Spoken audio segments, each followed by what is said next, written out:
Alright guys, welcome to defence job updates. So आज हम लेके आए हैं आपके लिए एक नई रिक्रूटमेंट। जैसे कि आपने थंबनेल में देखा होगा कि हम जो है जो लेटेस्ट जॉब्स रहते हैं गवर्नमेंट जॉब्स उसके बारे में आपको अपडेट करते हैं। सो अगर आप चैनल पर न्यू हैं तो प्लीज़ चैनल को सब्सक्राइब कर दीजिएगा और बेल नोटिफिकेशन ऑन कर दीजिएगा। सो मैं आ चुका हूँ इसके ऑफिशियल वेबसाइट पे। यहाँ पे देख सकते हो लाइक मैं हूँ Indian council of medical research की जो वेबसाइट है, इसके ऑफिशियल वेबसाइट पे मैं आ चुका हूँ और यहाँ पे आप देख सकते हो 3 नोटिफिकेशन लगी पड़ी है। तो अब हम सबसे ऊपर वाली ये जो नोटिफिकेशन है ये देखने वाली है। तो इसका जो नोटिफिकेशन है आप यहाँ पे देख सकते हो, मैंने ऑलरेडी डाउनलोड कर रखा है। सो ये जो रिक्रूटमेंट निकल के आई है, जैसे कि आप देख सकते हो इसकी जो एप्लीकेशन है रजिस्ट्रेशन यहाँ पे दिख रहा होगा।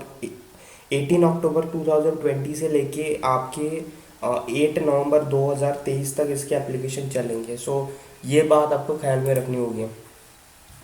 उसके बाद अगर मैं बात करूं इसकी जो पोस्ट है, तो बेसिकली 2 पोस्ट के लिए यहाँ पे रिक्रूटमेंट निकल के आई है। पहली है आपकी ये टेक्निकल असिस्टेंट और दूसरी है आपकी ये जो लेबोरेटरी अटेंडेंट नाम की पोस्ट है।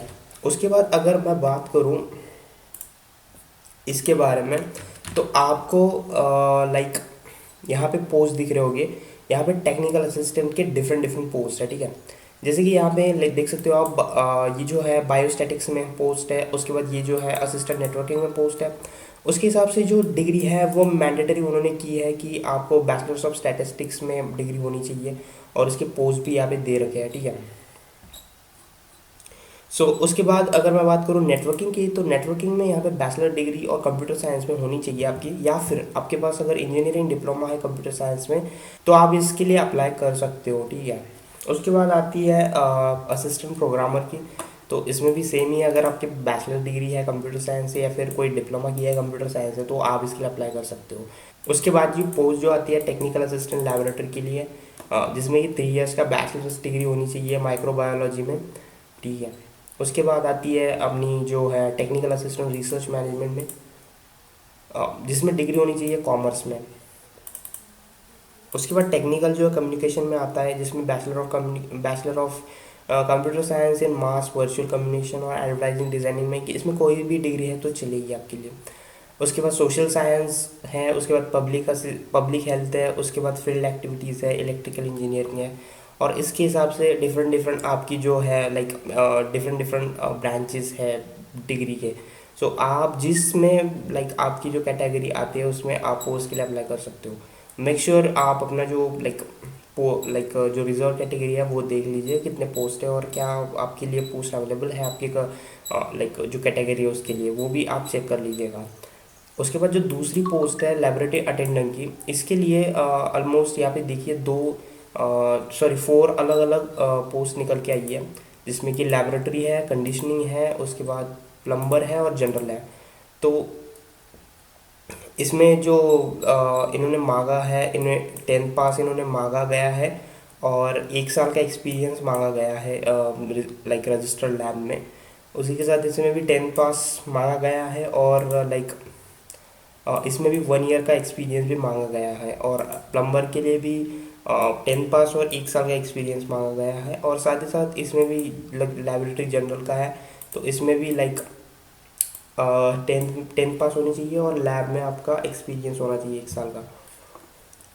इस तरह से ये पोस्ट दिए गए हैं। अगर मैं बात करूँ इसका एज लिमिट की, तो यहाँ पे आप देख सकते हो इसका एज लिमिट जो कि है 30 इयर्स की, जो मतलब मैंने असिस्टेंट की बात की थी टेक्निकल असिस्टेंट की, और जो है 25 इयर्स जो कि है अपने लैब अटेंडेंट की।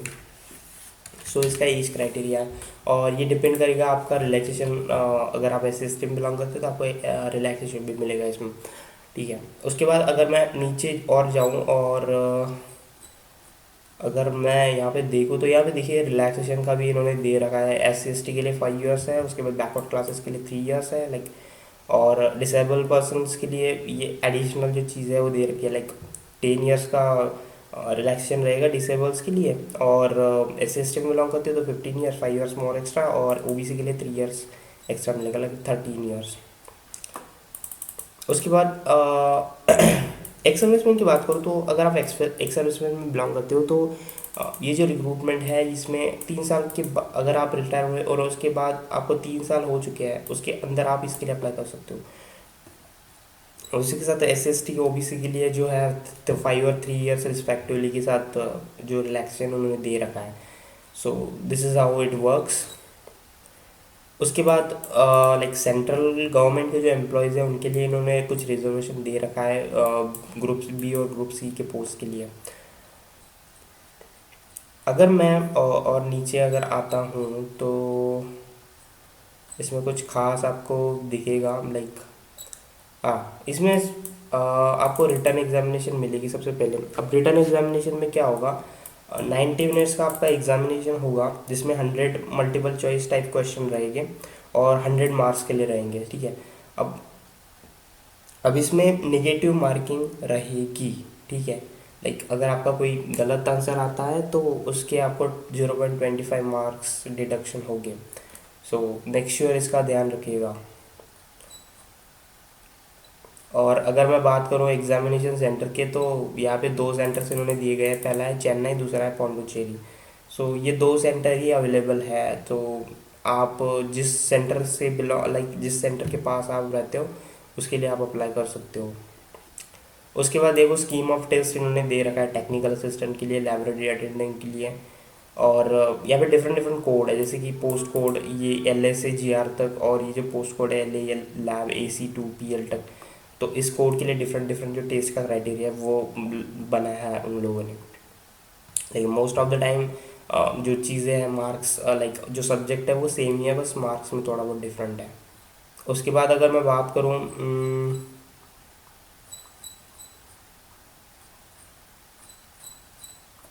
ओके, सो यार बाकी कुछ खास नहीं था इसमें। बाकी एडिशनल चीज़ें हैं लाइक अगर आपको और सब कैटेगरीज में बिलोंग करते हो तो या आपको आपकी जो कैटेगरी है उसके हिसाब से जो रिलैक्सेशन है वो देखना पड़ेगा। और मेक श्योर आप जो पोस्ट के लिए अप्लाई कर रहे हो क्या वो पोस्ट अवेलेबल है आपकी कैटेगरी लिए, वो भी चेक कर लीजिएगा। So this is for it.